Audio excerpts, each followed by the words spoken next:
Thanks for picking up the sticks. Thanks for picking up the toys, because they all just fell. Damn it! The steak just knocked the shit out of the table. I'm sure you heard that. Stupid knee. Thanks for picking up the sticks. Episode 80, Steaks Gaming Podcast. I am Myke Carnett. To my right, Mike Steak Carnian. What's going on? To my left, Art, Officer. Everybody else was kung fu fighting. Rosian. Yeah, I was just drinking. I would assume that you would be the observer in any kind of like kung fu fight. If it was legit kung fu, yeah, I'm not getting in there. If a bunch of my friends are in like a bar brawl, unless there's once knives show up, I'm out. So I know Steak and I hit a square up on somebody, and then they like get into a pose, like they're gonna be doing some kung fu fighting. How many of them are there? It's 2 versus 2. But you know they're kung fu fighting. I'm gonna take a second till they throw like that first tactical strike, and then I'm just gonna dive in from out of the screen and try to take them down. Cool. Because kung fu fighters can't fight on the ground. Okay, good. See, I'll take them down. I put them in a fucking chokehold. It's over. My 2 weeks of jiu-jitsu classes will pay off. Finally, the time has come. So we $40. Yeah, right. So per usual, got a lot to go over. We have a ton of news, and because we actually skipped a week because of life. Whoops. Anyway, my gift to you is a gift that Art gave to me, which I played a lot of. So I actually don't have a lot to talk about up front. I have a lot to talk about on the back end of this. So, but Steak, what you playing? All the Final Fantasies. All of them on Switch. 9, 10, Isn't it like 23 games or something? Something like that, yeah.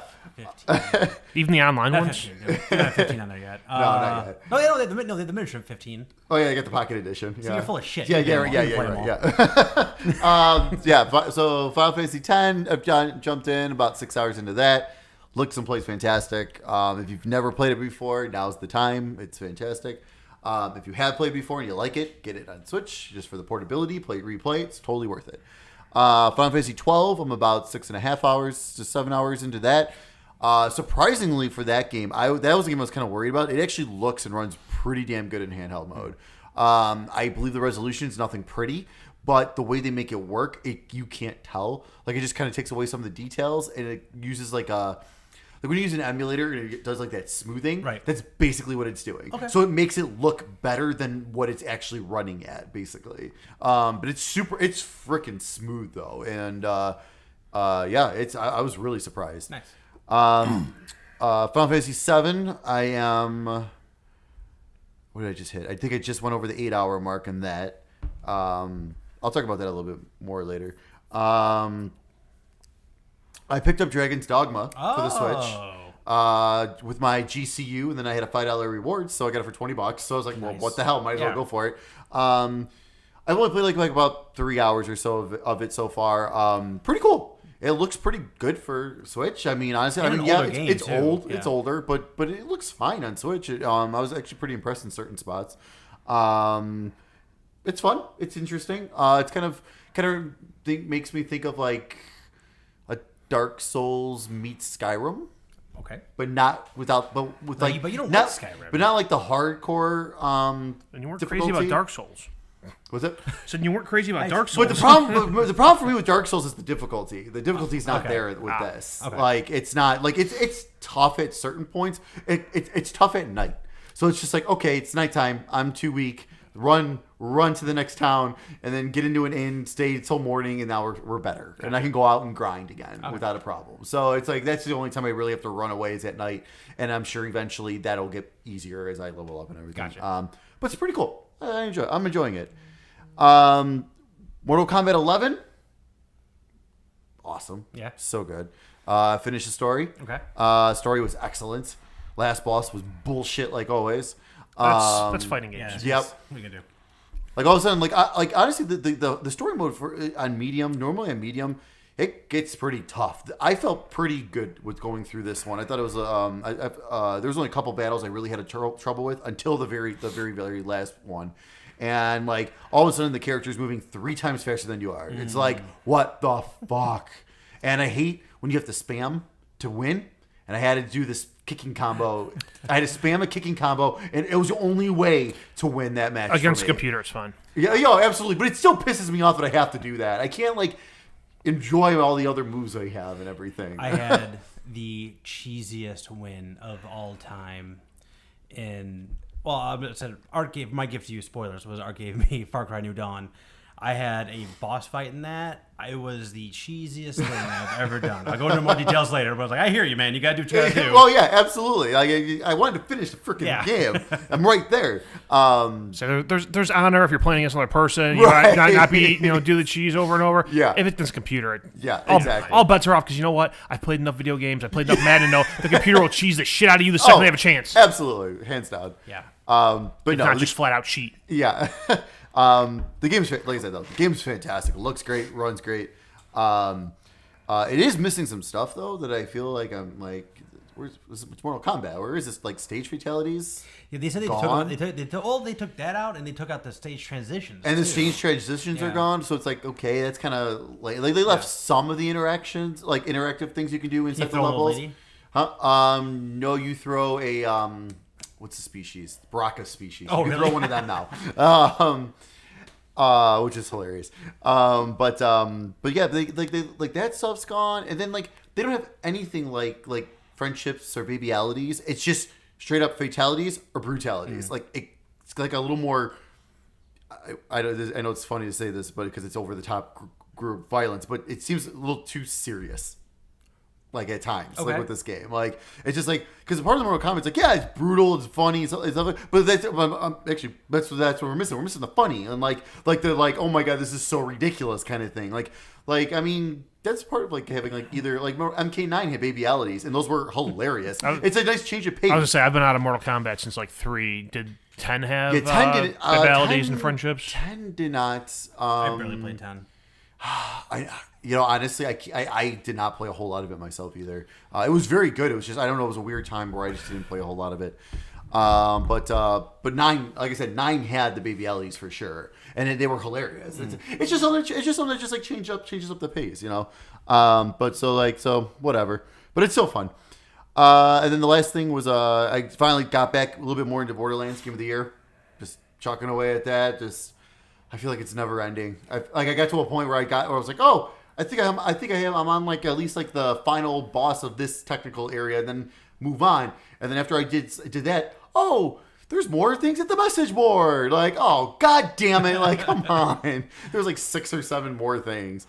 Well, the ones on the message board, those are usually they're optional messages. They are, Yeah, but the way the story. If you just do the story missions, you don't level up enough, like at all. Funny you mention that. That's what I'm doing right now in pre-sequel. Okay, yeah. Like the last like block of story I went through, I started running into enemies who were like three levels higher than me, and they have like the skull for the level, and I'm like, this go badly. I made it through, but I'm like, when I get to the end of this section, I need to just go through and power through a bunch of side missions. Get my rank up, which is fine because like I actually kind of like that because it's like, oh hey, instead of just like grinding, here's missions to go do to help you grind a little quicker and get levels and stuff. So I don't mind doing that, but it's also to the point where it's like, okay, I hit my point. I'm like, I want to move on to Borderlands 2. Like, come on, let me get through this. And New Haven, those assholes with the giant armor and everything and those shields. Like I was 2 levels above them, and like I would be right up to them like this, shooting them in the head. And zeros popping up. And I'm like, I am literally in front of you. I'm like, what the hell? Yeah, you got to get them elemental weapons. Yeah, it's annoying. But, yeah. Is it? Yeah, pretty much. All right, what you playing? Borderlands, a pre-sequel. So you said. Yeah, I think I've decided that, like, my whole New Year's resolution thing's going on pause for a while. I think I want to platinum pre-sequel and Game of the Year first one before 3 comes out. So you've gotten over your pre-sequel hump of like not being a big fan of it. It all came down to the oxygen mechanic. So now that I'm claptrap and I don't have to worry about that, it's fine. It's a fine game. Okay. If they took that oxygen mechanic out of there, I would gladly play with any of the characters. Yeah, once you get that out of there, it's another Borderlands game. However, when I'm talking about the third one being on multiple planets, it worries me that you have to deal with that bullshit oxygen mechanic again on other planets. Hopefully not. I haven't seen any of that yet. I haven't seen it yet, but they keep saying that, and that worries me. I'm hoping they got the feedback that nobody really liked that mechanic. Yeah. But we'll see. Yeah, like I said, I got to the point where I've just been like mainlining the story, and I've hit the point now where I'm under leveled for what I need to do. I forgot how much shorter of a game that was than Borderlands 2. Yeah. I think Borderlands 2 is like 20 something chapters. Pre-sequel's 12. I'm most of the way through chapter 8 already. Which also worries me because to get the platinum, you have to get your character to level 50, and my character's like level 20. Which makes me believe I'm probably have to play through this a second time. Yeah. Which, I don't have a ton of time to, You're not at school anymore? No, but I mean, like, I want to play other games. I don't want to sit there and just keep playing this game over and over. For sure. Absolutely. And, I show that by the fact the only other game I played is Rainbow Six. Yeah. I really need to change up my games. Not Rainbow Six. Still Rainbow Six. Yeah. I feel like, granted, I skipped like the whole, not whole, but most of the last season of the game. Something's changed. Like, there's lag there that wasn't there before. Like, Like too much stuff in a smoothie now? What's that? Too much stuff in a smoothie now? Yeah. Well, no, it's not even that. It's like, I'll get shot and I was well behind a brick wall. You can't shoot through brick walls in that game. You can shoot through, drywall, wood walls. But I'm getting shot through like brick walls and dying, and it happens every now and then. It pisses me off. Outside of that, it's still Rainbow Six. Is it? Yeah. So I've been playing a little of a lot. So I put more time into Baba Is You, and now I'm at like that. Like I have no idea how to do any of these puzzles that I have access to. So, but it is one of those things too where you, like, I'll play for a while. I'm like, I'm not getting anywhere. I'll put it down. I'll play a couple games of Tetris 99. Like, free my mind for a minute, and then go back into it. Oh, it was just this the whole time. What they really do great in that game is just like they put like these super complex puzzles in front of you. And then you do it, and it takes like 12 moves. You got to be perfect to get it right. And the very next one looks very similar to it, but only requires like 2 moves. But your brain is thinking like, I got to do all this different stuff. You really only got to just move like 2 things over, and you're fine. So it really tricks your brain. And then after that one, then you get to the third one. It's like, is this an easy one? Is it a hard one? I don't know what's going on anyway. So it really plays with the player a lot too, along with it being a really good puzzle game. So yeah, play more Tetris 99. Got another 3rd place finish. Nice. Have you won a game of that yet? No, have not, and I doubt I ever will. Because when you get into the final 5, it's like luck to get to 3. I think it's just so frantic near the end. What else I played? I randomly started playing Cuphead. Oh, nice. I got off the first Xbox or Switch? Xbox. Okay. I got off the first island, which nice. I never got past the first boss I played the first time I played it. So I got way further than that. And then the second island's like, holy lord, I'm not doing any damage to anybody. I gotta kind of look more like into like my abilities and my abilities and specials and things like that. Because I think I'm still trying to play it like I did in the first island. Okay. And it's just not gonna work anymore because I'm just getting my shit kicked in. I finished the first 2 cases in Phoenix Wright. The first game. Nice. That's still. So good. It's great. It's just so good, and it's just so stupid. One of these days, I'll pick that up. It's just good to have. Yeah, the cases don't take super long. No. So like, it's really good for the Switch. Where it's like you play a little bit, you put it away. Play a little bit, put it away. But yeah, man, that game is just so much fun. It's just so like the cases are just so the characters are so over the top and so it's like the heavy Japanese Detective Gumshoe. It's just objection. Yeah, it's like, Dick Gumshoe. and then also the guy's toupees flying. Yeah. Yeah. So it's just really fun, and like it actually does make. I mean, ultimately it's kind of like a puzzle game, right? Yeah. But yeah, it's super fun. I think that's really all I played, but I played a ton of Far Cry New Dawn, which I'll talk about later. And my gift to you. Cool. Steak was coming out next couple weeks. Okay. And also last week, since we skipped. Yes. So May 9th, For the King, Nintendo Switch. For the King. Life is Strange 2, Episode 3. Hey. Wastelands was also May 9th for PC, PS4, and Xbox One. Dude, did you see the last episode doesn't come out until like the end of the freaking year? Yeah. This is ridiculous. That's ridiculous. What was really ridiculous is Thanks a lot, Telltale. the first 2 episodes are on Game Pass too. Right, yeah. So like now I'm like, well, What's the point of all buying the season? Yeah, no. Why even bother? Right. Like, I'm not gonna remember episode 1 by the time the last one finished anyway. Anyway, it's very weirdly handled. Yeah, I don't like it. No sir, don't like it. Nope. May 9th, Yakuza Kiwami 2 for PC. Come on. May 10th, Saints Row the 3rd for Nintendo Switch. Hey, you can jump back into that? Nope. All right then. I heard. I just beat it on Xbox not that long. Oh, that's nice. right, you did say that. I heard it's not great on Switch. Actually, handheld's fine. Docked is messed up. What? Supposedly. Yeah, I don't know It's why. counterintuitive. May 14th, A Plague Tale: Innocence for PC, PS4, and Xbox One. That looks really interesting. Yeah. And it's been getting pretty decent reviews, too. May 14th, Darkwood for PS4. Also on May 14th, Rage 2 for PC, PS4, and Xbox One. Also on May 14th, Redout for the Nintendo Switch. Finally. I think that was announced near What are you giggling launch. about? Rage 2. Hey, I believe in Rage 2. The reviews will come in. They've already come in. They're already there. They will come in more so. You're winning 3 to 1.8 right Yeah. for now. Forget it. For now. For now. I had 2 points like 2 days ago. But we were talking about fantasy. Oh, yeah, I forgot about that. Didn't my Yeah. games come out yet? No. Okay. It's just, he just had Days Gone and I had Rage 2. That's right. Okay. I totally forgot about that. More laughing about Rage 2 on Twitter and Steak. Oh, yeah. Oh, we'll get into that. Don't you worry. That's the end of the show fun.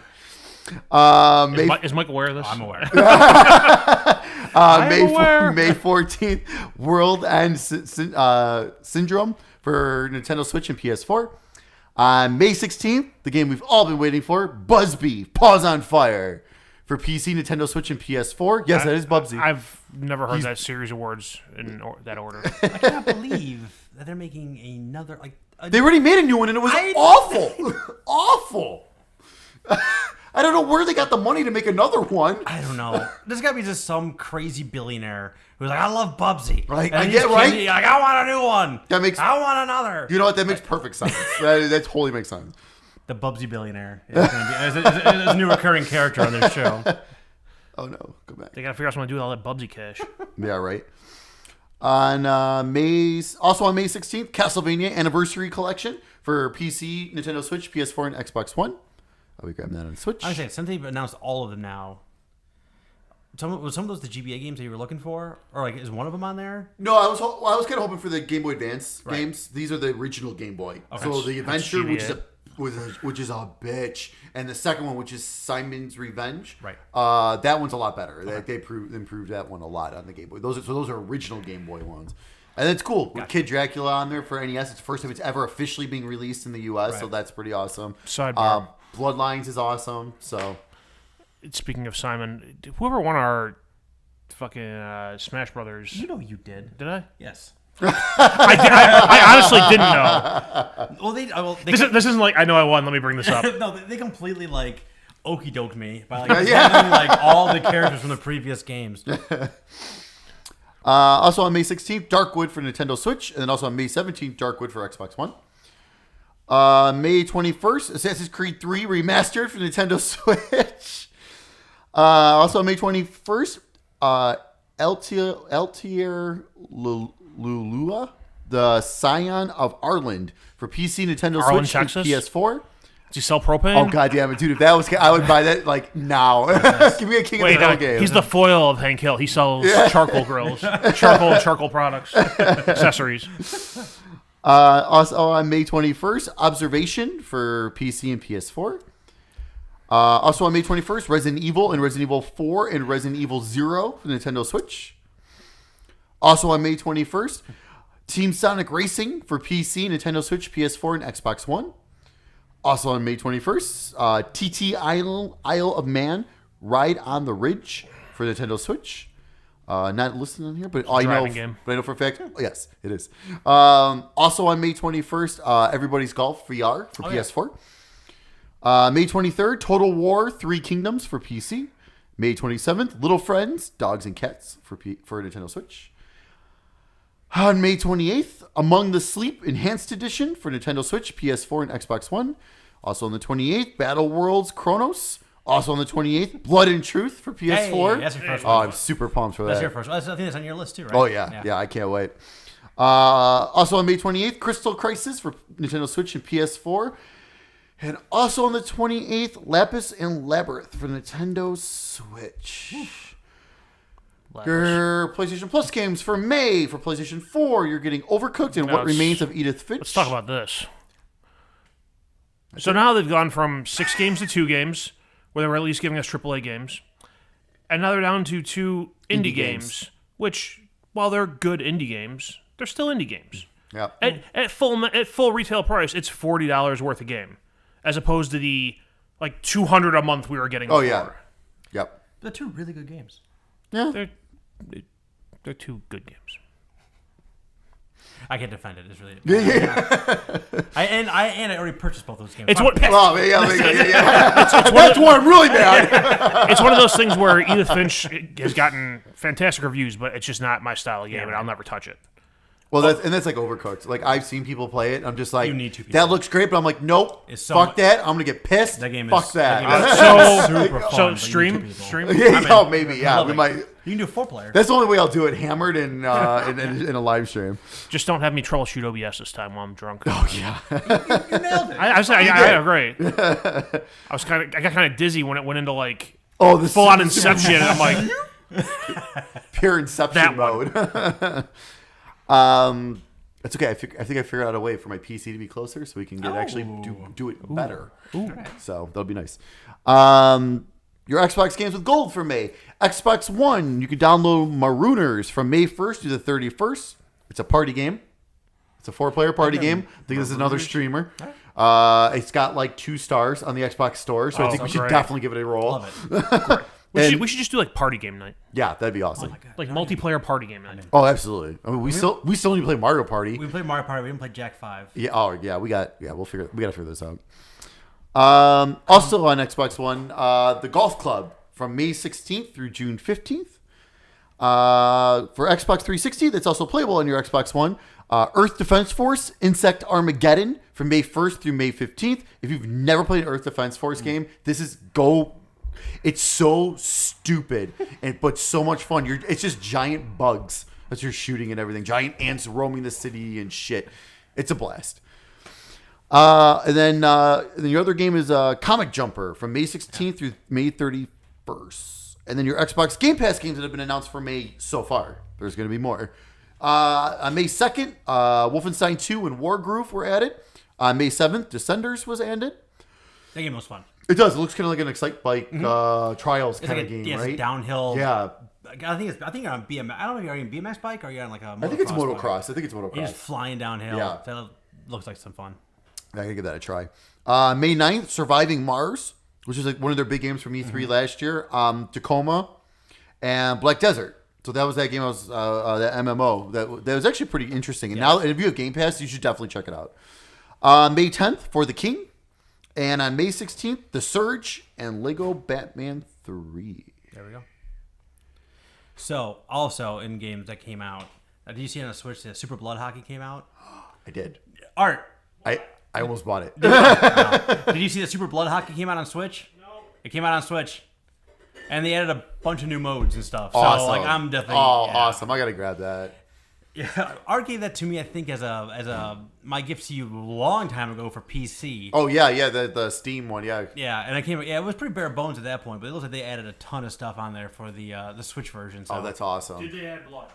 I don't think they could add any more blood. There was so much blood that I don't think you could possibly get any more on the screen. All right, I've stalled long enough. I'll say you done stalling now? Extra.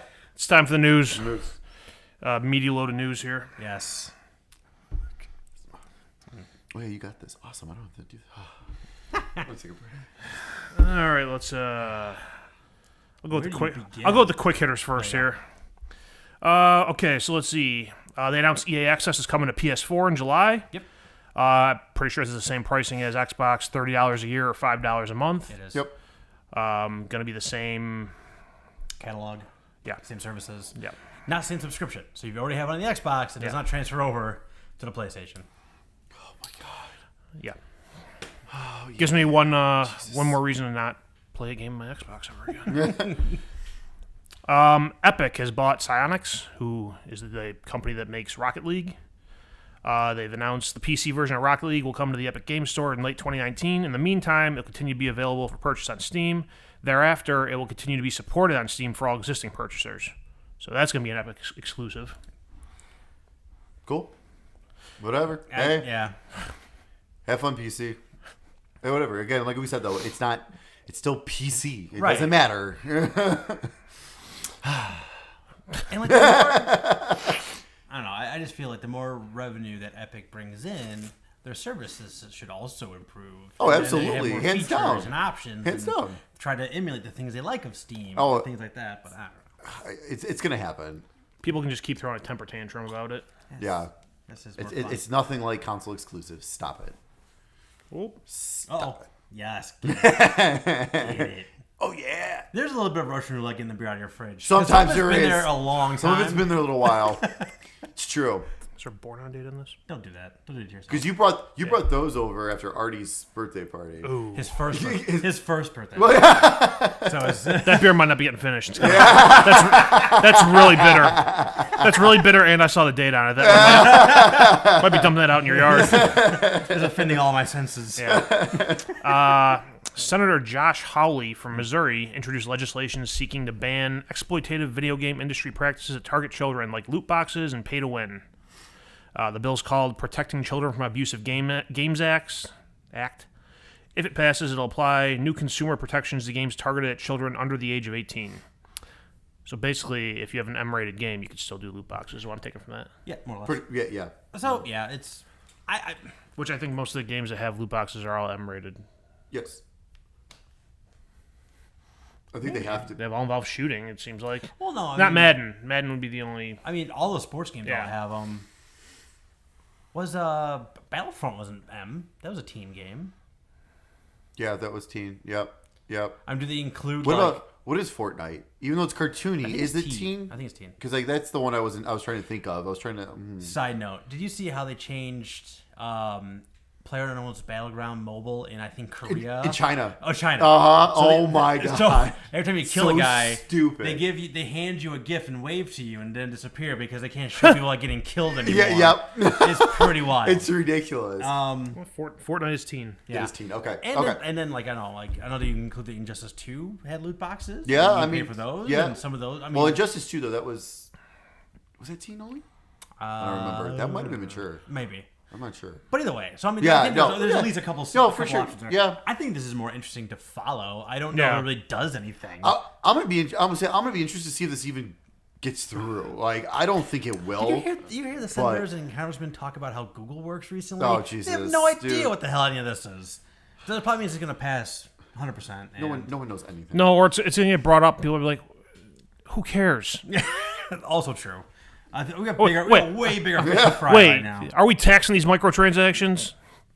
Are we getting a cut? Because if so, who cares? I want I to was know like, do we get a cut by this? Each state get a cut? Like, then I need that. I don't know how goddamn Iowa got sports gambling before we did. Oh, I know. Anyway, It's Iowa. They need to bring people in. okay, fair enough. But So before football season, we're taking a trip. we can do Indiana and Iowa both passed in the last couple What? weeks. Yes, sir. I don't need to go to We Iowa got now. a quick, nice little easy trip to Indiana. We're good. Hey, Karen, I'm gonna go visit the folks. every Sunday morning about 10 a.m. Only Gotta get a good seat. only for like At the 20 folks. weeks. Shit, wait till next March Madness. I'm Ooh-wee. gonna Anyway. be there all weekend. Which one? This one? No, not that. I did that one. I did that one. Exactly. This one? Yeah, sure. Ubisoft announced Ghost Recon Breakpoint. This time it's based in a fictional location called Aurora, which means there will be no more accusing foreign nations as being drug lords. The people of Aurora, Illinois will be pissed. As they should. The backstory of the game is a drone tech company known as Skell Technology has set up a headquarters there, but Aurora and Skell have been invaded, and the tech workers there are being held hostage by a group of ex-ghosts, rogue operatives named the Wolves, led by Cole D. Walker, who's being played by John Bernthal from The Walking Dead and Punisher. The Wolves have cut off all communication to the outside world and assume control of Skell's drone fleet. They plan on doing bad things. It's a good plot. They're increasing the emphasis on survival. So they're going to be you have to eat and drink water and tend to wounds and stuff like that. That sounds very. That's the last thing I need to hear. That sounds It was very Metal Gear Solid 3. sounds very GTA San Andreas-y, Bleh. Pass. which is one of the things that turned me off from San Andreas. The Wolves have the same training that Ghosts do, so you're fighting equals, not dum-dums. In Breakpoint, players will have to eat rations and stay hydrated to maintain their health and stamina. Need to perform weapons maintenance to keep their guns working and accurate. They'll need to treat injuries that will otherwise affect their performance. Ubisoft will have more at E3. And the weirdest thing is they took away, if you're playing solo, if you played Wildlands, you had 3 computer Like AI guys, right? They took all those guys Yeah, away. they basically made this that you have to play with people. Yeah. Yep. I will say that the gameplay video was gorgeous. That looks cool. I'll give it that much. It looks very pretty. Everyone else enjoyed that game. Yeah. That was just not for me. I'm good. In news that interests mostly me, Borderlands 3 had a gameplay reveal. Yes. They introduced some new gameplay mechanics as far as moving. You can now slide and climb over things before you just jumped everything. You can play solo. For co-op, you can play online or couch co-op. They have in the game settings when you're playing co-op, you can have shared loot, which means you kill an enemy, they drop the loot, and it's a race to pick up whatever. Or everyone can have individual instances where you'll get your loot on your screen and you can pick it up, but my loot will still be there on my screen, which is kind of cool because whenever you kill the bigger bosses in Borderlands 2, it's always a rush to get the orange stuff. For the level scaling, they have it where either you can do a shared environment where, say, you're a level 25 and I'm a level 5 and we're playing together. You'll still get level 25 weapons. You'll still be a level 25, but your weapons will only do level 5 damage. Or they have what I think they call classic mode, where it's the old way, where whoever's the host is, that's what level the gameplay is. And if you're a level 25 and I'm a 5 and you jump in my game... No, all the way around. If you're 25 and I'm a 5 and you jump in my game, if you sneeze on something, it'll explode. That was like kind of what we talked about last time. Scaling. This is actually a really cool way to do it. So yeah, they said they'll have more to announce in June or some. Yeah. Each month's gonna have just a tiny bit more. Art, I got good news for you. I'm totally in on Borderlands 3. Fantastic. That looks awesome. I think everyone's in on Borderlands 3. Yeah. I feel sorry for anything coming out around that time. It looks so much fun. Wait, are they announcing a new Tomb Raider this year? Because I'm sure it'll come out on September 14th or something. I'm sure EA will put up 2 shooters within a week of each other. Anyway. All right. Nintendo has discussed their E3 plans. They have said they will not be talking about any new hardware at E3, so no Switch revisions, allegedly. The games that they've said they will be discussing are Mario Maker 2, Fire Emblem 3 Houses, Astral Chain, Marvel Ultimate Alliance 3, The Black Order, Dragon Quest XI-S, Echoes of an Elusive Age, Definitive Edition, Animal Crossing, Daemon X Machina, Luigi's Mansion 3, Pokemon Sword and Shield, and Legend of Zelda Link's Awakening. There you go. All things we already knew about. Plus, they're going to have more. Plus more. Plus a couple surprises. And they've been doing great the last couple E3s. So. I'll say they did a similar thing last year where they released their list of games they were talking about, and it was all stuff coming out this year. Right. Well, this year being last year for last year's E3. But then they still had a couple surprise announcements of, here's what we got on deck for next year. And I think last year they showed just the Pokemon logo. They said, we got a Pokemon game coming out. You're right. Well, and then... Because what was it? Was Animal Crossing last E3? Yeah, wasn't that the last thing they teased, 2019? They showed it.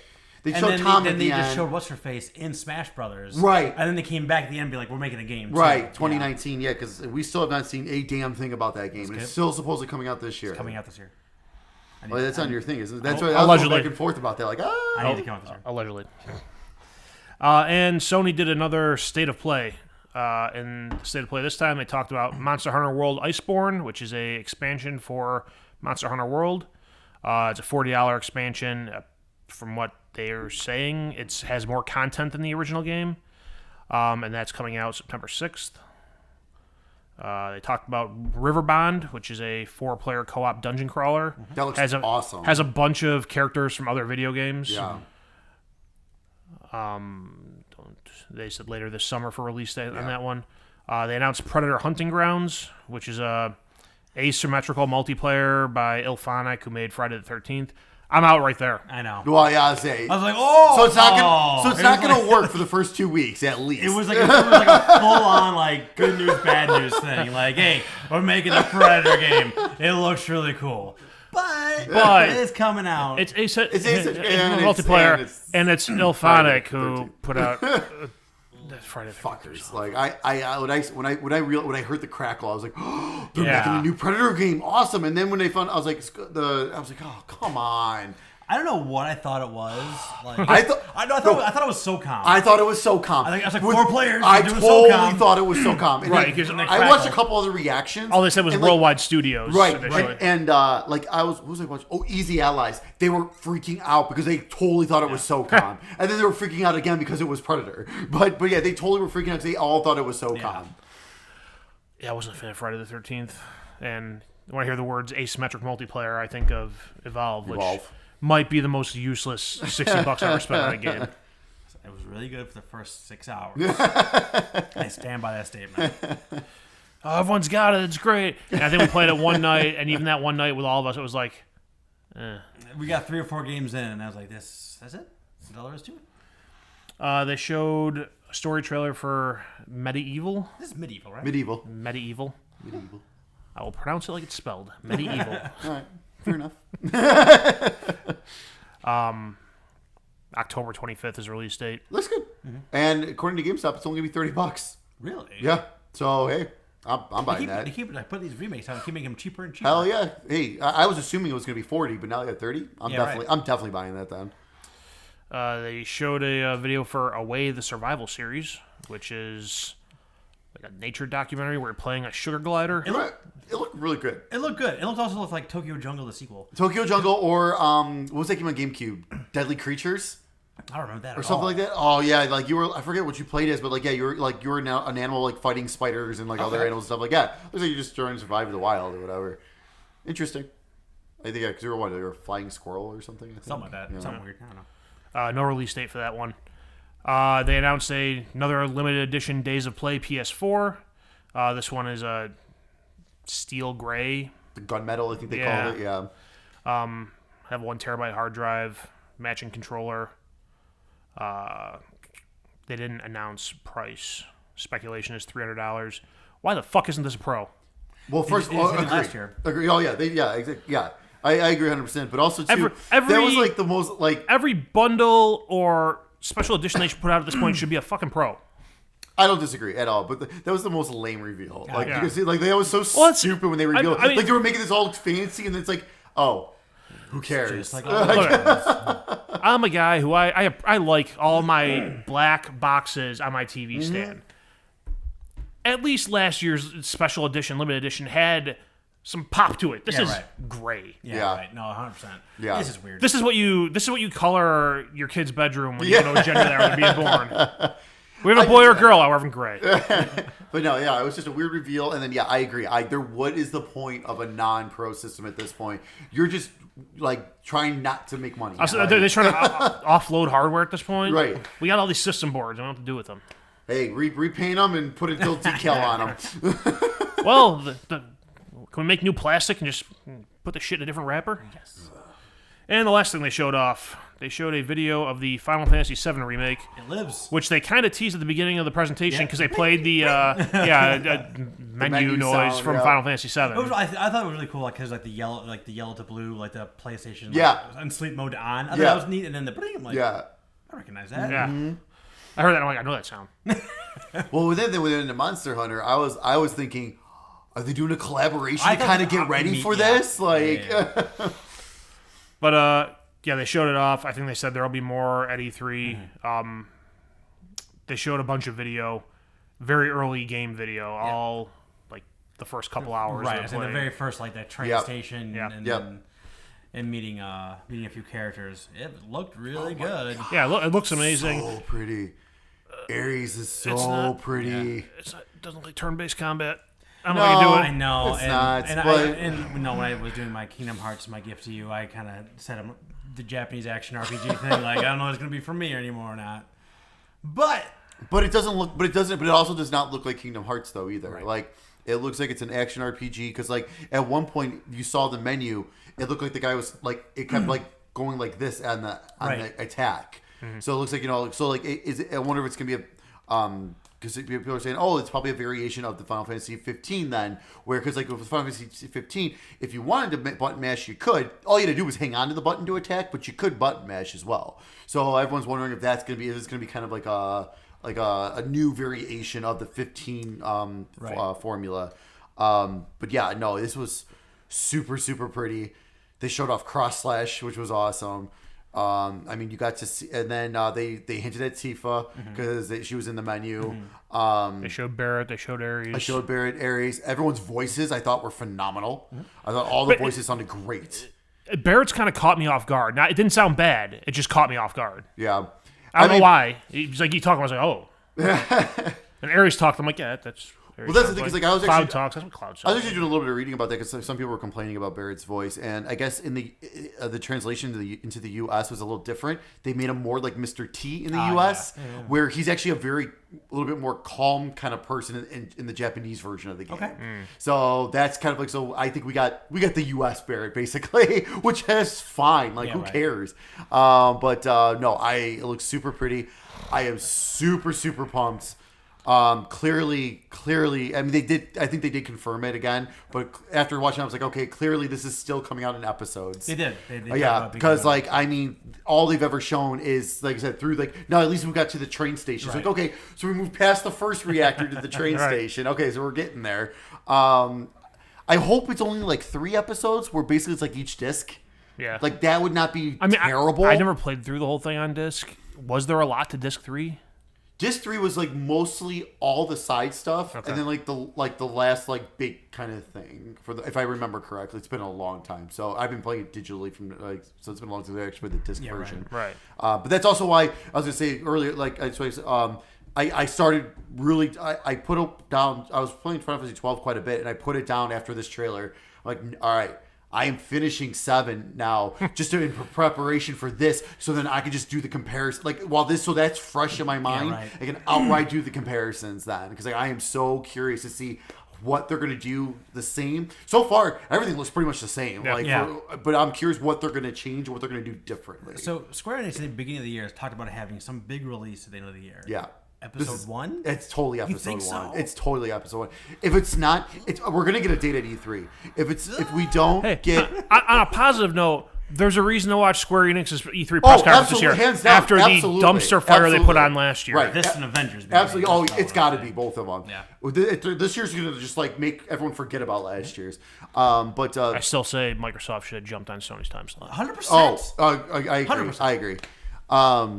But I think, I think it's either going to be by the end of this year, or it's going to be like the Kingdom Hearts, like January, end of January kind of release. Like, it's going to be, that's kind of where I'm thinking right now. Because, I mean, they could put that out. Because Nomura already said that they already have all their stuff planned out. Everything's planned out. I hope if they're going to say, like, hey, here's the release date for the first chapter, or whatever they're going to call them, episode, part, I don't know. They say, here's our roadmap for the rest of them. Right. But that's all I got. That's all I ask is give us what you like. Am I going to be waiting 5 years to play this whole game? I know you're Square Enix, so it really means nothing. But having a roadmap would be nice. At least something. Even if you're going to delay it by like 5 years. Oh, absolutely. But at least get something in people's heads. Because I think also too, you can't wait that long. Well, that's a giant RPG. That's the thing. Like they're doing it episodic. Like I'm not going to run out and get this if the next episode's not coming out for a year and a half. Yeah. Because I'm not going to remember that shit. Like I was talking to some people on Facebook about this. Normally, like I said, like with Telltale and all that, I always wait to the end. I want everything. Blah blah blah. This is, I feel, is different, mainly because it's a remake of a game I've played and I know and I've beaten. So it's like because you're a Final Fantasy nerd, and that too. I am a giant Final Fantasy nerd. I will be buying this day one. Yeah, absolutely. I'll tell you that right now. If this was, it doesn't matter. A remake of something else that wasn't Final Fantasy or Kingdom Hearts, maybe your thought would be different. Yeah, I mean, when it comes to remake, I don't know. When it comes to an actual remake of a game, maybe I don't know. But like, it's just like because I know the story, so it's like if I have to wait a little while, I have to wait a little while. I mean, it sucks, but at the same time, it's like okay, I still know. At least I already know the story, so it's like, all right, I'm not like. But like for those who have never played 7 or are enjoying or playing this for the first time, if they have too much big of a gap, that's gonna suck. There's too much that goes on in these RPGs that you can't take a giant break like that. I mean, I haven't played Final Fantasy 7 in probably about a month now. Yeah. When I go back in there, I'm gonna get into my characters and be like, wait, who has what materia now? What was I doing? Yeah. And, what strategies was I fighting with here? Absolutely. Yep. That's when you bounce out of RPGs. It's like when you put it down for too long. Yep. So yeah, it's an interesting strategy, Cotton. But I mean, let's see how it plays out. But for real. So that's the second state of play for PlayStation. So I guess ramping it up, like keep them coming. I thought this one was better than the first one. Yeah. They actually had shit to say this time. Yeah. But I mean, I say that, but I'm trying to take Final Fantasy VII off the end of it. Eh. And I'm like, is it really that much better? Well, yeah. I mean, the Monster Hunter was pretty big at the beginning. Yeah. I mean, then you finally showed up Medieval, like a first party thing and everything. So still though, like that was something that they announced. They haven't shown anything about it, and they finally they finally showed something for it. Yeah, I mean, you can't just you can't take off the game-winning home run off the game either. Like it's not, so. But if you're gonna, if you compared this without Final Fantasy, and the same day Square Enix did their own thing where they showed Final Fantasy off, what would you be saying was bigger? Oh, for sure. I mean, it would be the Square would be way bigger. 100%. Yeah, absolutely. Yeah, I don't know. I think they're trying to I think they're growing the State of Play brand, obviously. Sure. Right. So they ran it the first time, it was fine, and then this one has bigger stuff in it. So I don't know if they're going to keep ramping up until they have their whatever they're going to call their E3 press conference, equivalent for State of Play, or they may not at all. Right. I mean, they may not do it at all. Right. But it's. I think they just with these. I think they just have to make sure they end with something big each time. Is one of the kind of thing because that's what Nintendo does. Mm-hmm. Nintendo, even no matter how long the directs are or all the filler they have in between,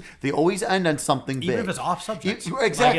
Exactly. There's going to be the Smash Brothers Direct, and they end with something else. Yep. You never know. Yeah. Saints Row 3. Yeah. So I mean, this time I think they learned because last time they ended with Mortal Kombat 11. And I think that was also besides the fact that it was very VR heavy. I think that's also why people were like, because it's that comes out in 2 weeks. Who cares? Yeah, right. We know we're buying it. Yeah, right. So even though the video they showed off was awesome, it's they could have just released that trailer anytime. It didn't have to be during this. No, for sure. But they're getting better, and I don't know. I want them to be a little longer. 13 minutes is very short. Because normally the Nintendo Directs, I mean, we get usually at least 20 minutes, if not more. And I think 20 minutes is a good amount right there. So it's even if they're further, Nintendo, they don't do these that often. Right. So that's why, with Sony, it's okay, now you're kind of on every other month, as of right now pace, I think. Much. So it's for the next one, it's maybe skip a month if you want and just add more to it. Right. I just wanted to be at least 20 minutes because it's I don't know because I actually forgot about it and then I went back and watched it and I was like, oh, that's it was incredible. Then I was like, wait, that's it? It's over? My YouTube clip I watched was 20 minutes long. I'm like, all right, cool, but it was just all show starting soon. Oh for, yeah, for 10 minutes. I know. Starting. I hate they finally clipped it, but yeah, shortly after it was over, they still had that crap. I know. Oh, it's so annoying.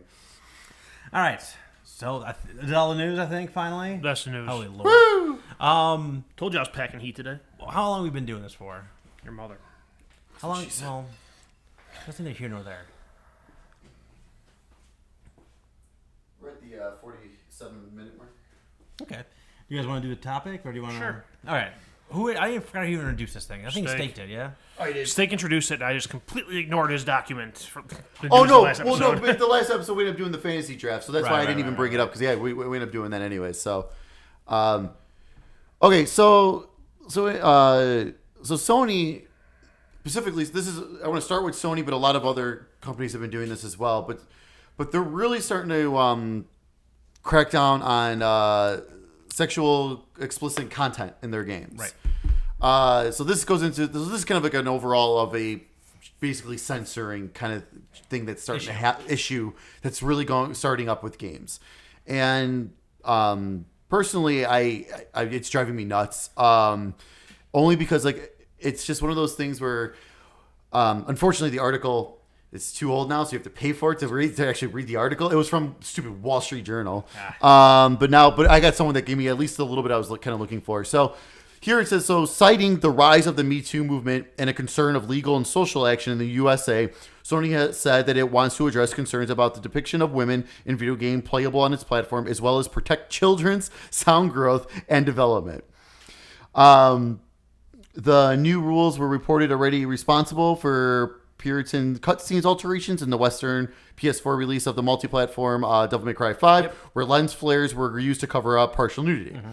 So this is that's the beginning of it. So that's kind of what actually kind of started bringing at least the attention that this has been happening.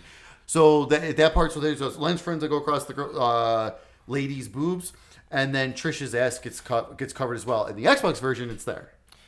Like full on like nudity piece of it, or is it just like differently covered? No, it's full on there. Okay. Like the butt's there, and then the boobs. But the thing with the boobs is like it's lady, but it's like there's no nipples. Like it's like the way it's shaped. Okay, like okay. it's not like the way it's like Yeah. the way it happens. Like you don't see I gotcha. like actually, it's not God of War boobs. Yeah, and like there was talking about like in Japanese culture, that you have girls who are seemingly underage, Sure. Right. scantily clad, Yep. and things Right. of that nature, and that's one of the things that they've cited as well.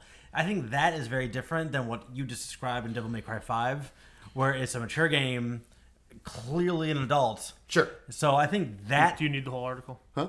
Oh, do you have just it? hack it? Or do you have Wall Street Journal? I get through work. Ah. Well, let me see. Go ahead and keep talking. I'll see if there was something else because that was a pretty big part of that I was looking for. So but- yeah, so I mean ultimately,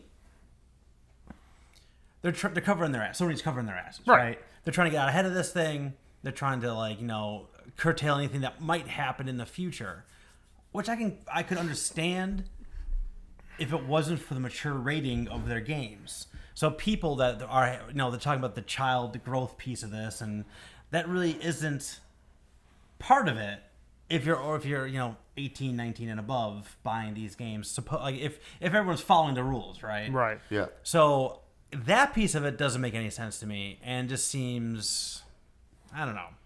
It seems like more of a infringement of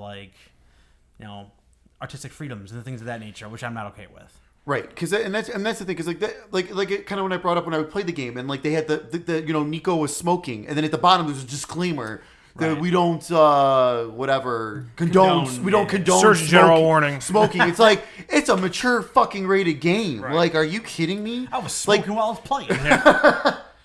No, I really wanted to, but Just because you're telling me that, I've never smoked I before. I want really to smoke want one. now. I haven't had a cigarette in years, and I want one. But that's the thing. It's with the with the mature rated games and stuff like that. It is what it is. Like, I mean, like, what's the big deal and everything? Like, again, and I understand what you're saying in terms because again, Japanese usually younger girls are depicted in a different way and everything like that.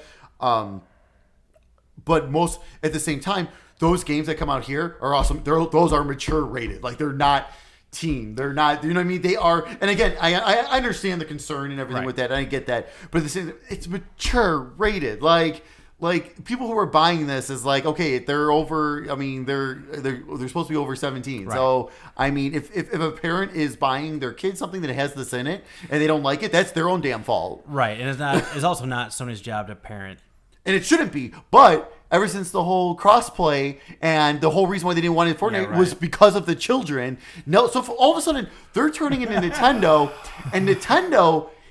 But here's the thing. So a lot of these games are getting censored. Especially the Japanese games are getting censored. The Switch versions are not altered or censored at all. They are still the Japanese versions with the bikinis, the ripped where Yeah. you, like basically all you don't see is nipple, like everything. Dead or Alive Extreme 3 for PS4 is censored. On the Switch, it is not. Like, that just tells you like it's like, okay, I get what Sony's saying, but at the same time, like, Nintendo has realized that they can't do that. Like, if they want people to buy their games, especially third-party shit, they let it be. Yeah, I've heard Art roll his eyes 4 times. Yeah. I want to make sure he gets in on this. Listen, I've been going to the gym. I'm really working out these muscles for rolling my eyes. So like you're saying with Nintendo, I think just on that point, I feel like Nintendo's like turned a corner this generation. Yes. Like they've realized like we can't exclude these popular games if we want to survive in this current environment. My other thought on the whole thing is from the consumer side, yes, I want to be able to get the games the way I want them. You know, if you're that worried about it, sell a censored and uncensored version. Give buyers the choice. Sony, if they're that worried about it, do a better job of age verification. Right. I was just gonna say that. Yep. Don't just trust it to make the person go online and somehow verify their age. I don't know how you go about doing that, but if you're that concerned about it, go about it that way. On the other hand, on the business side of it, I liken this to apples to walnuts, but like you go to 7-Eleven and you have a hustler sitting there. Yeah. Yeah. The store owner, if I'm a religious person, I'm deeply offended by that. I could theoretically choose I'm not going to sell those kind of magazines in my store. Right. It's their store that they can choose. For all we know, they went to the publishers and said, "Hey, we don't want this in our store, edit it, or we're removing it. Now if they do a better job of age verification, they can put it behind the counter and make you show an ID to get the hustler. Right. Yep. I feel like this is Porsche PSN. Ooh-wee. PSN After Dark. I feel like this is PSNX. like you said, like Sony's trying to get out in front of things. Like from a corporate perspective, they are trying to protect themselves. 100%. They're trying to protect themselves. They're trying to endear themselves to more people. Because they already got the demographic that wants to see boobs and ass. They want to get the demographic who is, Family friendly, more females. But you're chasing those. But you got the demographic. Now you're chasing them away. But like the whole PS3 and like most of the PS4 era, if you wanted those games, you were on Sony because that's where those games were. Honestly, it's a risk assessment. Like are they going to be people that are going to be going off of the Sony systems? Is that going to be less or more than people going to be jumping on it because it's more of a family-friendly environment and more inclusive to all, races, genders, sexes, and creeds? I had a thought. Sorry. It's fine. So, but like the games that are coming out now, they're doing this with, the Dead or Alive and these other games. I think it's a lot easier for Sony to play hardball and be like, it's our way or the highway type thing. What are they going to do when the next Grand Theft Auto comes out? Grand Theft Auto, you go into strip clubs. You hire hookers to get health back. You get out of your car and kill them. What are they? Isn't it 6 being rumored right now of potentially being a PS5 exclusive for a little while too? Well, that got squashed. I know that can, but still though. But I mean, you're absolutely correct. Like, I mean, come on, 5. You go to a strip club, they're boobs, like they're there. You get a lap. You get lap dances. Yeah. You talk the girls into going back to their place. Yep. Absolutely. And I mean, it's easy for them to, GTA 6 confirmed for Switch. You got the horsepower, buddy. Yeah. But yeah, it's easier for them to go after these more niche games. But when it comes to GTA, which GTA 5 sold billions of copies and is clearly a revenue driver, they're getting a kickback for every shark card bought in the store. Yeah. Are they going to have the balls to go to Rockstar and be like, no, hell no. There's no way they could. Clean that up, or we're not putting it on our platform. There's no way they're they not going could. to. I also think there's a universe where we can get AO games, and that's totally fine now, especially because we're going more and more digital. I 100% agree with you. I 100% agree with you. I don't see why we couldn't get those at all. I think with all you mentioned digital. The reason they never did it before was because stores were not allowed to stock AO games. Right. Now you have. I mean, there's nothing stopping Microsoft or Sony from putting an AO game in their store. Yeah, absolutely. No, I agree. Like I said, maybe that's one of those things where you have to, you can not a PayPal's not even an option. Like you would have to use an actual credit card to do it. Right. You got to be over a certain age to have a credit card anyway. Ooh, I don't know if all my credit card information is on the system. I'm just saying. Well, then you don't get the tits. But do they potentially get hacked? Some titties. Some pixel boobs. Yeah. Do they accept wads of singles? Yeah. In theory, they would. You just feed it into the disk drive. I just make it rain on my TV. Yeah. Anyway, but like I said, like Art was saying, like with the digital front, like there's absolutely no reason they can't do the AO thing, and like also like there are plenty of age verification type things, and we've all been under the age of 17 and gotten around all those things. So we're not saying there's a right? thing. No, I don't know what you're talking about. Yeah. We've all figured out a way to get past the black curtain or scrambled porn days, or whatever. So like we've all figured out a way. Kids to do nowadays will never experience. They will never understand that. Like, oh god, there's a boob. I saw a boob. So across the internet, I was born on January 1st of whatever year. Yeah. Oh yeah, absolutely, So, absolutely. That's what. Yes. Well, I think it's funny that there's that. If I go to see what the patch notes are for Rainbow Six, I have to put my age in, and it's January 1st of whatever year I stop by. Right? Yeah, exactly. So I'm saying, so I was born January 1st, 1908. Once. Yeah. I'm 111 years old and I'm still playing Rainbow Six. So, I mean, there is a way that they could.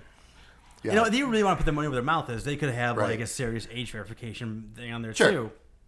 And who's going to complain about that? Right. No one should complain about it. Yeah. But at that point, if you want to push these games, from mature to AO, we don't even know what the difference is, right? It's like honestly, one can be sold in stores. You know, the difference, No, I think it's the difference is 1 year. That's 18, right? It's 18 for I AO. thought so. But it's 1 year.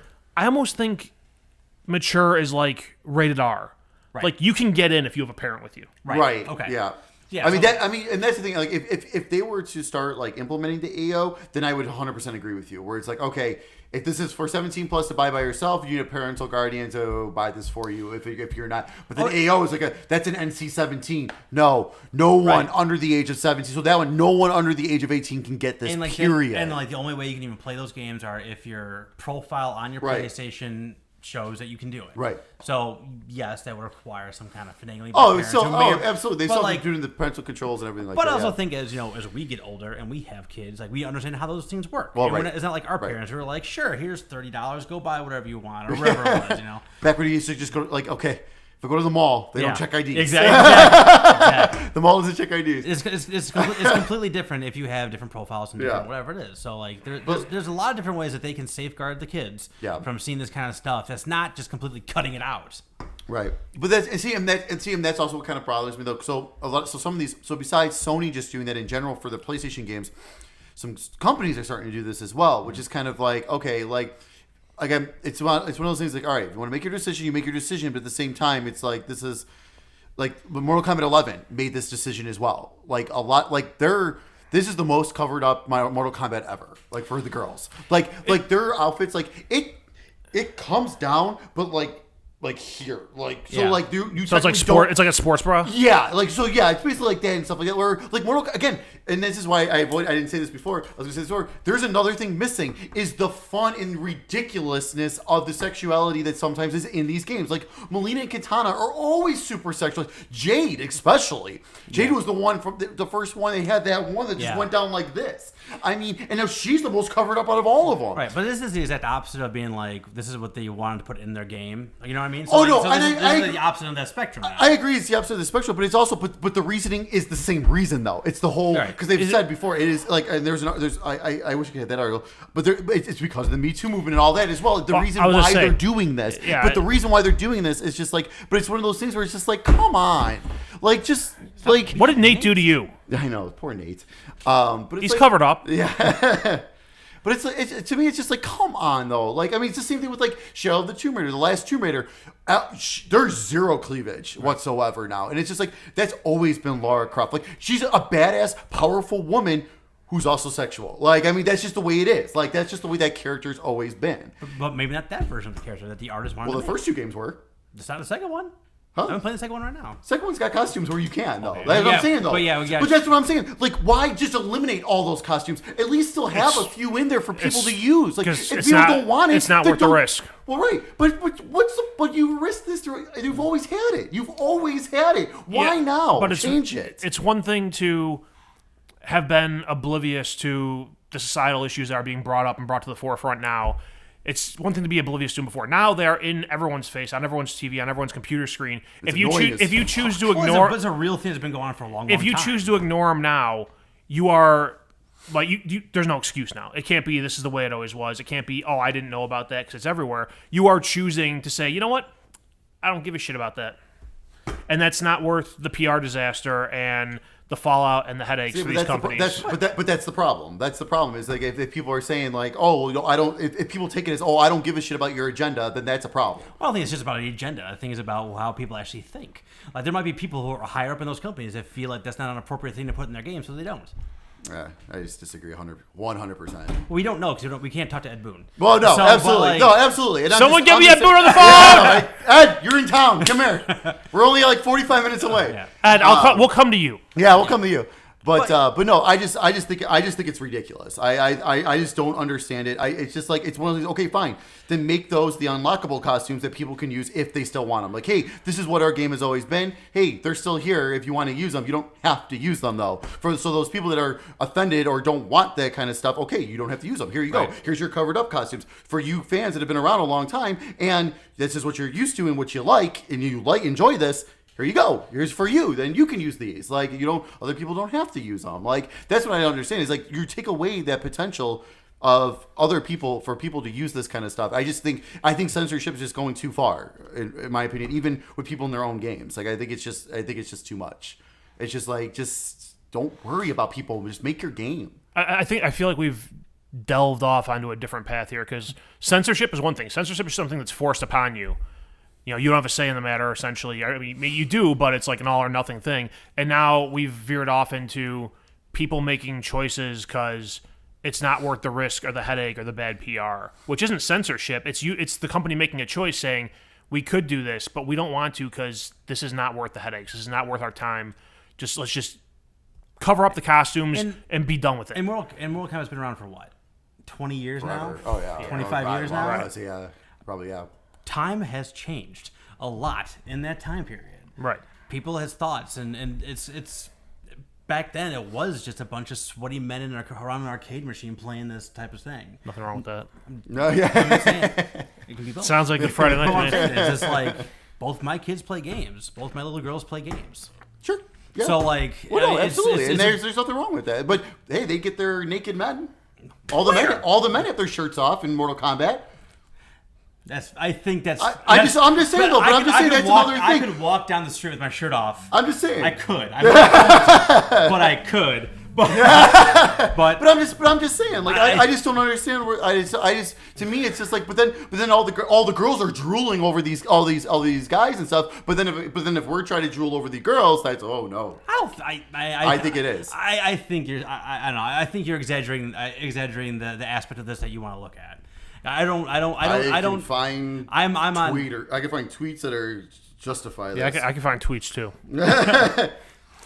But yeah, like the guys, it's the same thing as like, it's just I don't agree with it. I think the censorship that's going on is leading to this stuff, like you said, because if they're doing this, then we're gonna hold back our game from doing what we've always done because of what these other people are doing. So like I understand what you're saying. Like it's like yes, the Sony thing is different because right. Japanese versions of this bring it to the US, we do this, so that censorship is different. But I think that is adding to why it's kind of an effect on these games from doing what they've done is due to that, though. Yeah, I mean, ultimately what I think is like a forced level of censorship without an option. I don't think is correct. Like, I think there's like ways you can mitigate it, change it, make it so you can get what the artist wants to do and still get it out to the populace and somehow still like we talked about the solution. Make it AO and then go from there. Right. Digital only AO done. But I think we've delved into a different topic, maybe possibly for a different day, possibly for a different podcast. Yeah, also true. But I don't know. I think you guys want to start doing a societal issues podcast? Let's go. No, I will be one of the 5 most hated men on the internet. Oh my god. No, and like I get what you're saying because in general, like I'm against censorship and I'm against like telling people how they're allowed to feel, and I'm against the whole us against them mentality that's going on everywhere in the world today. I'm just not sure like this necessarily is the case of that. Like self-censoring, let's just call it that, is different than being told you have to. I totally agree. Fair enough. Yep. It's to take it out of like video games and sexuality. Go to the NFL.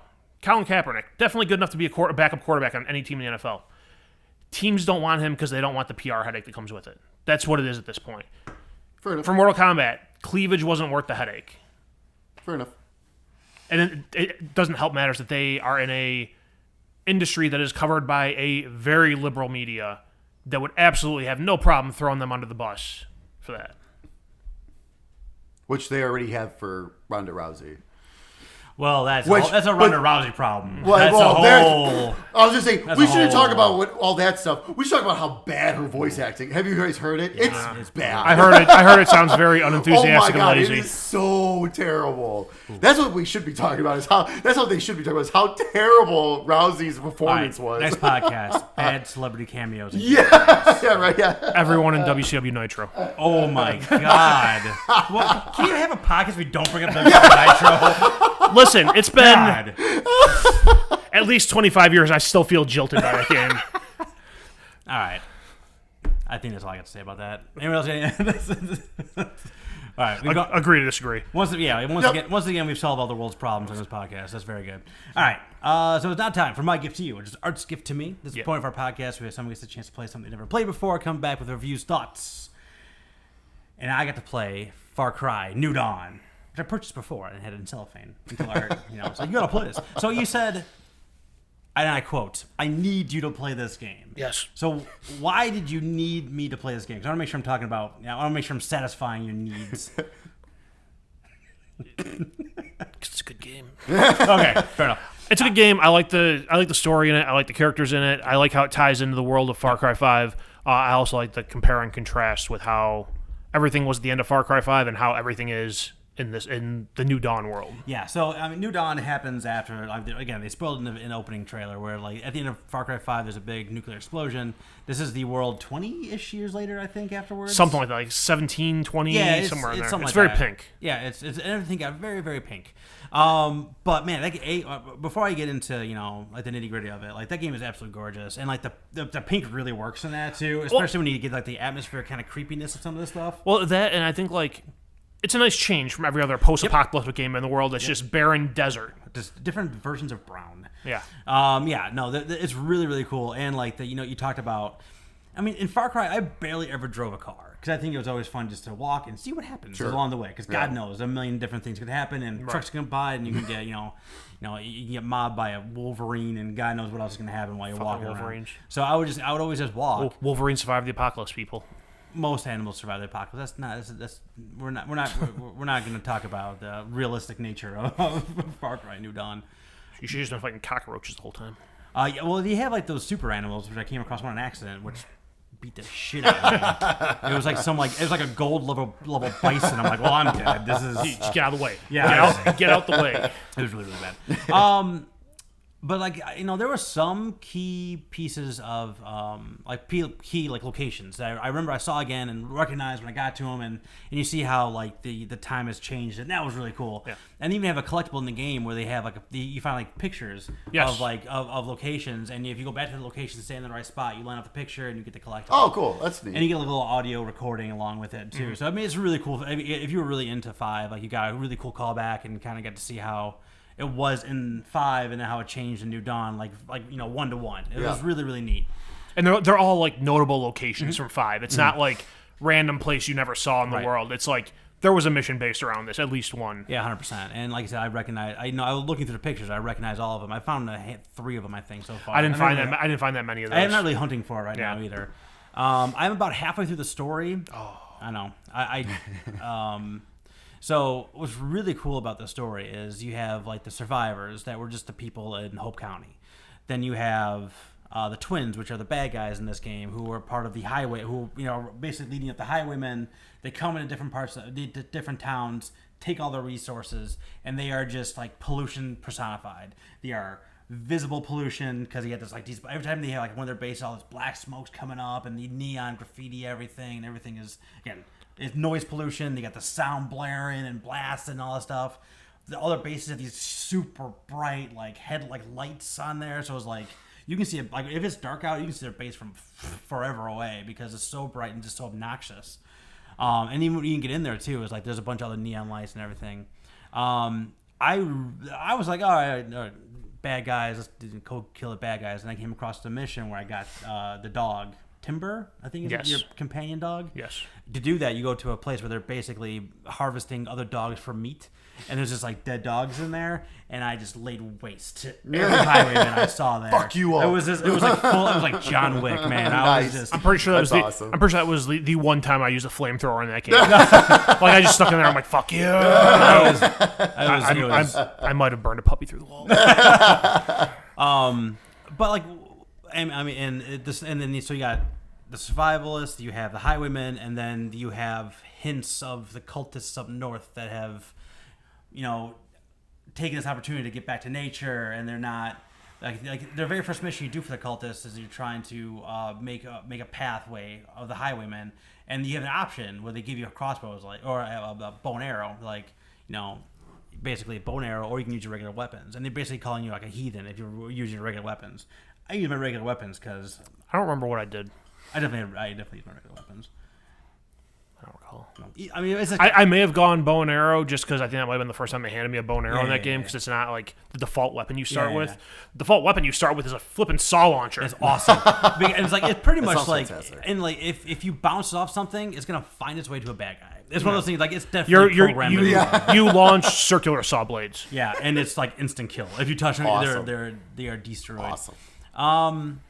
So I'm just getting into the cultist thing, like whispers of is Joseph Seed alive? Is he dead?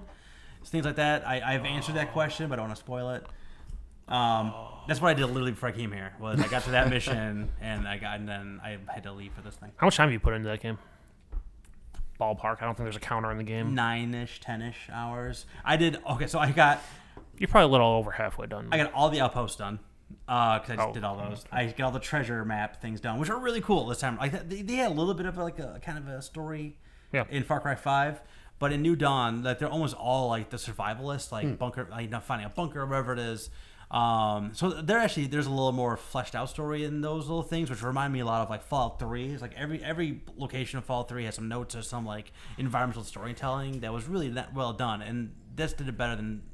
New Dawn did it better than Far Cry 5. Far Cry 5 was kind of like, we're just hiding our resources from the Peggies. Yeah, right, exactly.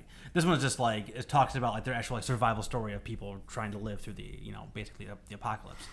One of the beautiful parts about Far Cry games I'm finding out is those first like 2 hours, like you don't know what any of the symbols really kind of mean. So you're trying to like, you see a symbol, you're like, what is that? And you run toward it, and all of a sudden, like, it's like a giant tanker, bearing down on you. It's like, I made a mistake. And then they have, so I definitely killed some people I shouldn't have killed because people looked like they were bad guys, and they weren't bad guys. I definitely shot some cultists. Yep, 100%. There's like, what are you doing wearing a bear skin? I was like creeping down a road at night. And I saw a silhouette, and it wasn't a friendly. Yep. So I just put one in his forehead, and like it doesn't. I don't think it gave me like the "don't kill civilians" messages. Yeah, like, no, I get that. Yeah, I maybe it did. Like, yeah, it definitely does. I'm like, oh, you weren't. You were armed. You weren't one of mine. So that's when you get introduced to the third faction of people. Like, oh, I killed you on accident. Nice to meet you. Yeah. So they have that, and the other new one that they have is I forget what they got, the scavengers, where all of a sudden like there's one of the highwaymen is picking like basically there's the dead bodies in the ground. They didn't kill them, but they're coming and getting their resources.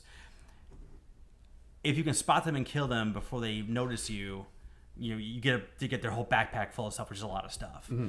If they don't, they throw a smoke bomb down, and then they take off like Batman. Take off like crazy. So you got to hunt them down. They're good stuff. So you want to hunt them down. And they're resilient as hell too. Yes, they are. They're tough and they're fast. I've seen them before, and I've had one take off, and I've run that thing down in a vehicle, and it gets up and it keeps running. I'm like, what?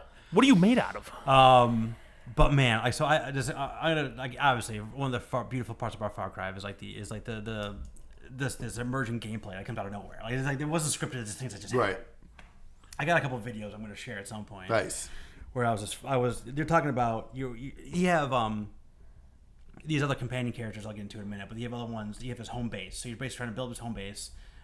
So you get prosperity, so you get better weapons, you get better medical, more. Your companion guys have more health and all this different stuff. Better vehicle options. So you have to do a mission for them. You satisfy the mission for them. They come back to your base to work. One of them was this lady dropped her health kit into this pit, which was oh god, what seed was that? His base in 5, not Joe, the other guy, the yes guy. Jacob? Maybe. No. You think about that.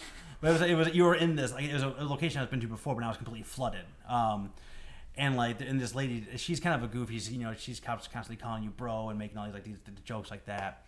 And then she's always talking about this, like, no, where there's water, there's alligators. You gotta beware. I'm like, okay, fine, whatever. I go down the stairs and I turn a corner and I'm like this close to an alligator and I just turn back around and go back up the stairs. Nope. It's a really good video. At that same point, like I encountered the same alligator, which might be the only one in the game. Don't quote me on that, but like its tail was in front of the stairway. I'm like, you motherfucker! No, I was in the water, and he like I turned and he turned, like hello. You did the old Grandpa Simpson. Oh, totally. Not a moment of hesitation. 180, get the hell out of there. It was like I saw his tail. I'm like, all right, I'm not going down there to kill that thing. What can I throw down those stairs? Yeah, it was, and like today, like one of the companion characters, and my favorite one is Nana. Is this old lady who's a sniper, and I love the sniper in 5, and I love this one too because you can point people out and she just obliterates them pretty quickly. Like there's sometimes I'm overtaking outposts and I'm not even going in there. Like between me sniping and her sniping, we're not even going anywhere close to it. And she was driving. I wasn't paying attention, and I shot her right in the face. I was like following the car. I'm in the passenger seat. I'm just following the car. Doom, doom, doom. She goes down. She falls out of the car. The car is careening now. I was like all over the place. So man, that game is just stupid amounts. Oh, and then there's another one who comes back and works for you. I forget what her job is, but she's blind, and that's where you get the second level saw gun from her. Oh, Grace. She was in 5. Right. I forgot her name. Anyway, so you meet Grace, and she's blind, and sometimes when you're talking to a character, all of a sudden, highwaymen show up, or a boar, or God knows what else, and these highwaymen showed up, and we're fighting, and I'm killing one of the guys. One guy takes off on a 4x4, and she gets in her car and takes off. And she's blind as shit. I got this. But she tracked him down. She tracked him down and got him. So that's. That's hilarious. Blind, like he's driving. Oh, that's funny. So yeah, I mean, it's a level of like, there's probably just a coding thing they didn't think of, but like. It was great. Like my god, it's just so much fun, and there's so much just like goofy storytelling. And like it's like again, I could play for another 2 hours and have another story like that for you guys.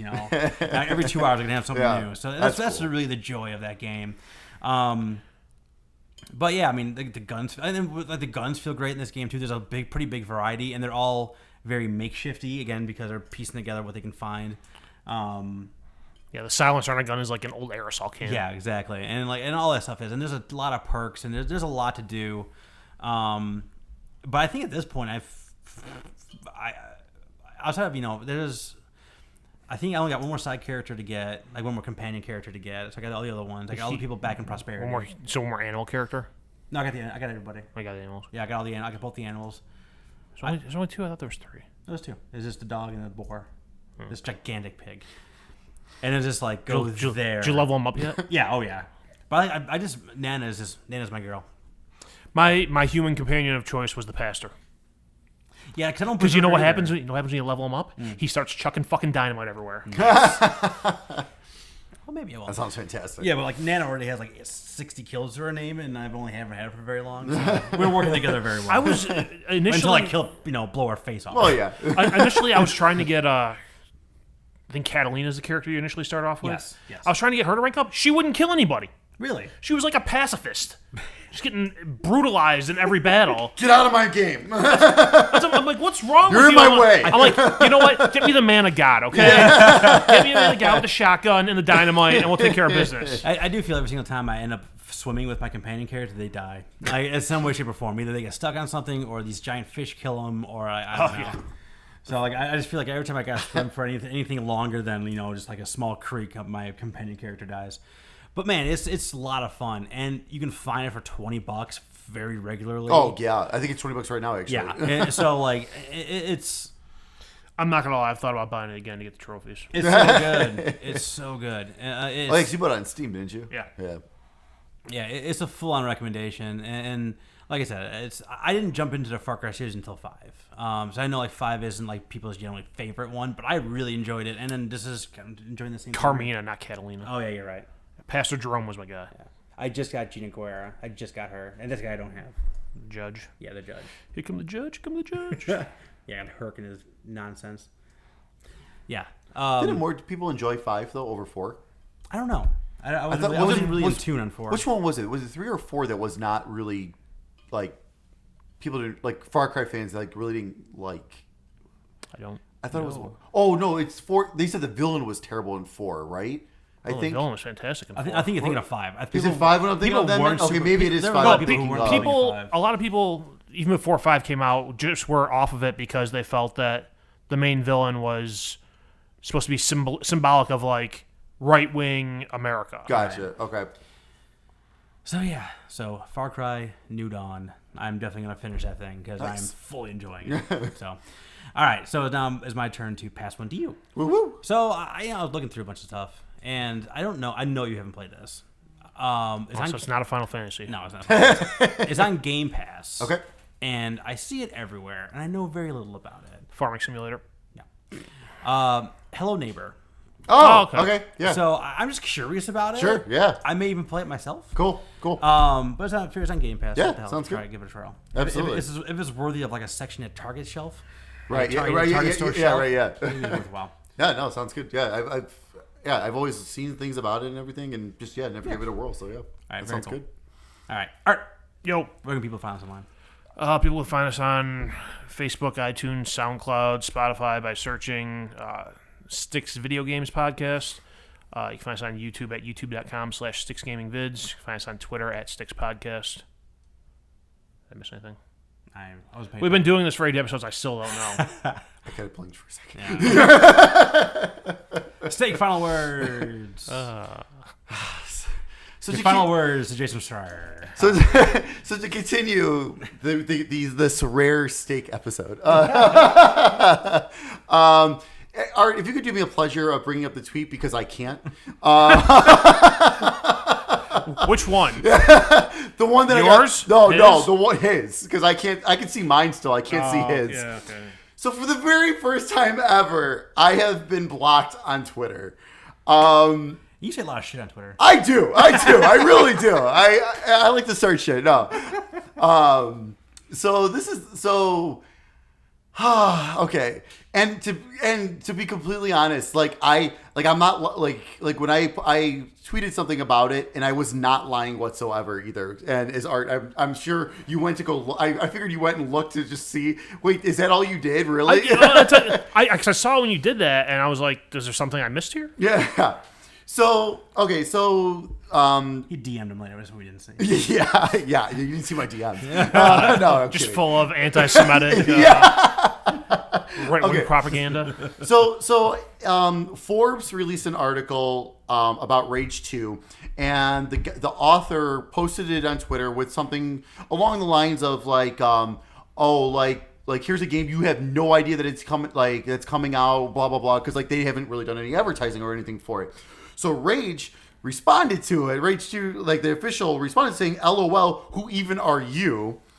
And it's the Rage 2 attitude. Like they were doing a lot of stuff leading up to this launch. They were making fun of like the Walmart leaks and everything like ahead of time and stuff. So they were just it was the Rage 2 I'm getting a promoted attitude ad from them on Twitter every single time I pop in. Oh God, so yeah, they're definitely advertising. Oh, absolutely, it's all over the it might not be on TV, but it's all over the internet. It really is.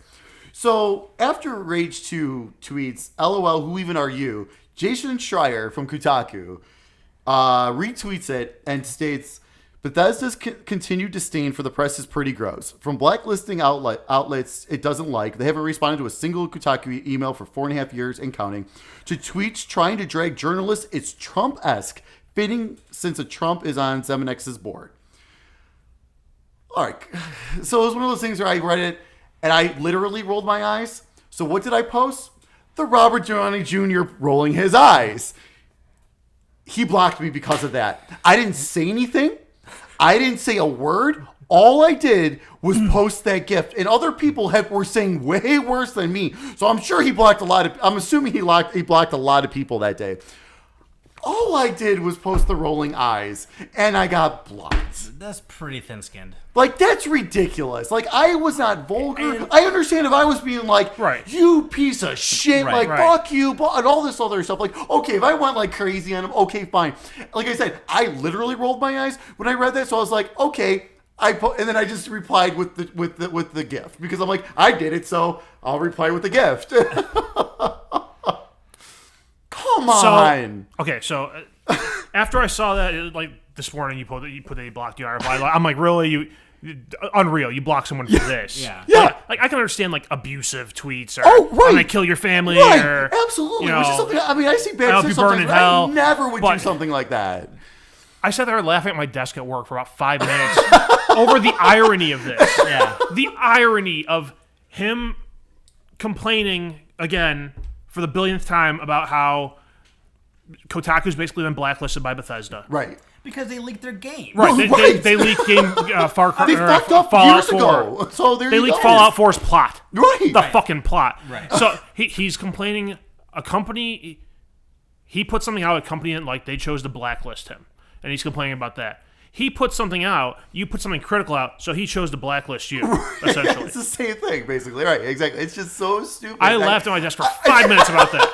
I saw it too. Because the only reason why I noticed it though is because some random person liked it, and I'm like, and I saw what it was. I was like, what? oh wait, what was this from? Like, why Yeah. did I post? Like, I was trying to remember, and then It's said, a commonly used meme. Right, exactly. Yeah, You can post it on 10 things. Oh, I think. absolutely. So I'm like, okay, what was this from? And so when I clicked on it, all of a sudden it said this tweet is unavailable, and it said Jason Schreier. I'm like, oh, it was the right shoe. Oh, good.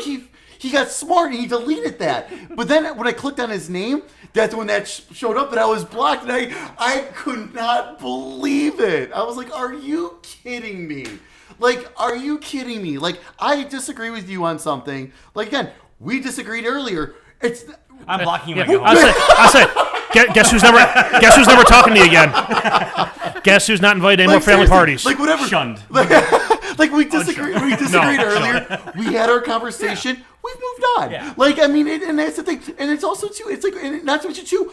I didn't even say anything. I simply rolled my eyes. Like, are you kidding me? I know. I'm sure he has gotten 1,000 things. Oh, and Well, like I that's said, totally other worth a things block. on that one. There were some things people were saying that were really Yeah, bad. unless he just went like full ban hammer on you. Like Right.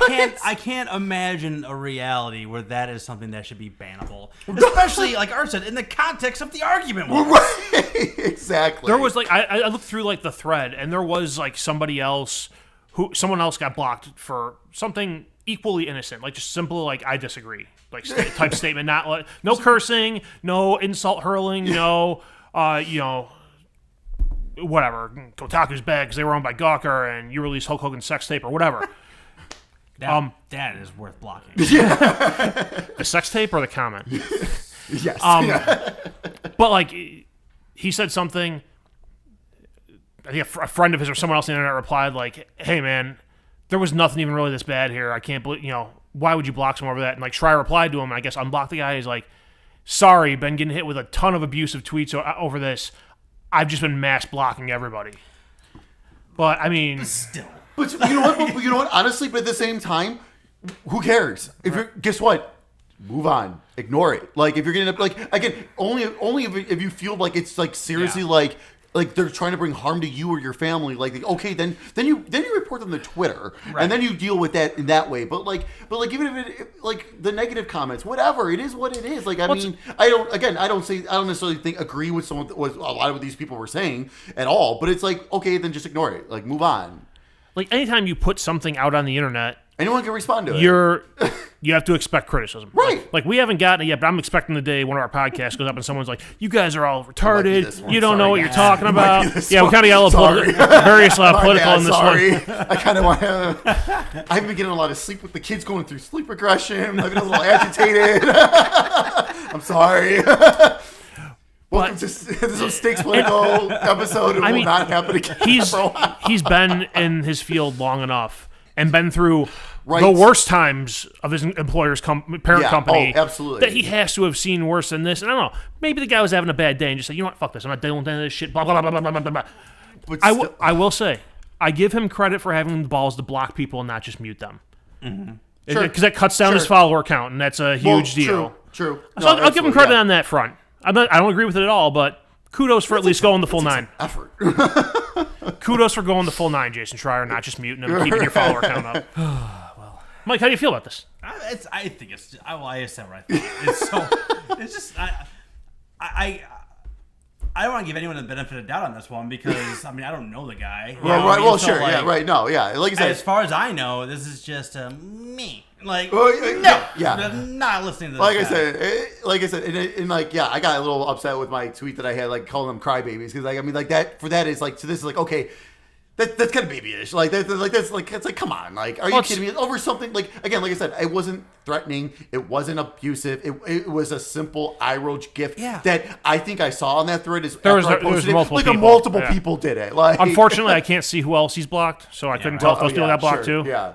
So it's just whatever. But I mean, my first block. And it's Jason Schreier of all people. So a guy who seems super mellow-mannered anytime you hear him on a podcast.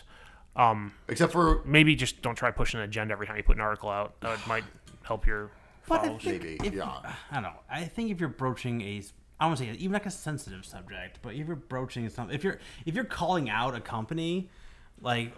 Again, that's also Bethesda's, if they want to not send out review codes to anybody, they don't have to do that. Right. Again, that's their company, is how they want to run it. And run it. I get your frustration. I agree. Completely innocuous tweet. Nothing personal, nothing attacking. It's more hilarious to me, honestly, than frustrating. It's funny. I agree with Bethesda's right to not do business with someone who spoiled a plot of one of their major releases. Mm-hmm. I guess this is Jason Schreier's way of not doing business with people whose tweets he doesn't like. He's done with steak business. It's fine. It's fine. I don't care. Oh, well. My goodness. It's not like there's not other news outlets out there. All right. Well, we'll see who else Steak gets blocked by next week. We'll talk to you next time, Steakheads.